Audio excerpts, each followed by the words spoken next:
യോഹന്നാൻ സുവിശേഷം 10-ാം അധ്യായം 7-ാം വാക്യം. ആടുകളുടെ വാതിൽ ഞാനാകുന്നു, ആടുകളുടെ വാതിൽ ഞാനാകുന്നു.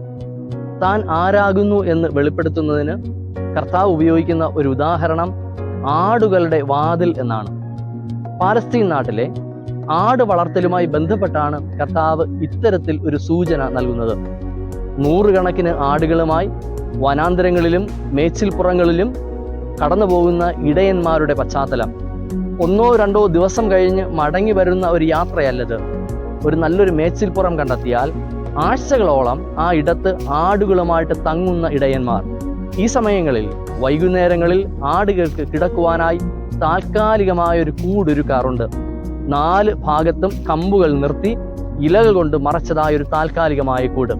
ഈ കൂട്ടിലേക്ക് പ്രവേശിപ്പാൻ ഒരു ഇടത്ത് മാത്രം ഒരു ഓപ്പണിംഗ് ഉണ്ടായിരിക്കും. ഈ ഇടത്തുകൂടിയാണ് ആടുകൾ അകത്തു കയറുകയും പുറത്തിറങ്ങുകയും ചെയ്യുന്നത്. ആടുകളെല്ലാം ഉള്ളിൽ കയറി കഴിഞ്ഞാൽ ഈ ഇടത്ത്, ഈ വാതിലായിട്ട് മാറേണ്ടുന്നിടത്ത് ഇടയൻ തന്നെ കിടന്ന് ഉറങ്ങുകയാണ് ചെയ്യുന്നത്.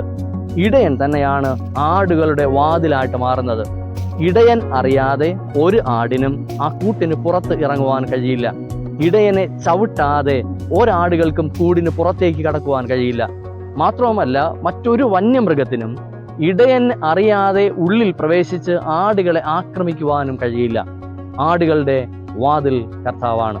എന്നെ കേൾക്കുന്ന ദൈവജനമേ, നിങ്ങൾ ക്രിസ്തുവാകുന്ന ഇടയന്റെ ആട്ടിൻകൂട്ടത്തിന്റെ ഭാഗമാണ് എങ്കിൽ കർത്താവ് നൽകുന്ന ഒരു വലിയ ഉറപ്പാണിത്. ക്രിസ്തു അറിയാതെ ജീവിതത്തിൽ ഒന്നും സംഭവിക്കില്ല. ഏതു ശത്രുക്കൾ നമുക്കെതിരെ ഉയർന്നു നിന്നാലും, എന്തൊക്കെ പ്രതിസന്ധികളും പ്രതികൂലങ്ങളും നമ്മുടെ ജീവിതത്തിലൂടെ കടന്നു പോയാലും കർത്താവ് അറിയാതെ ഒന്നും സംഭവിക്കില്ല. ക്രിസ്തുവിന്റെ സുരക്ഷ എല്ലായ്പ്പോഴും നമ്മുടെ ജീവിതത്തിലുണ്ടാകും. കർത്താവ് അറിയാതെ നമുക്കും ഒന്നും ചെയ്യുവാൻ കഴിയുകയില്ല.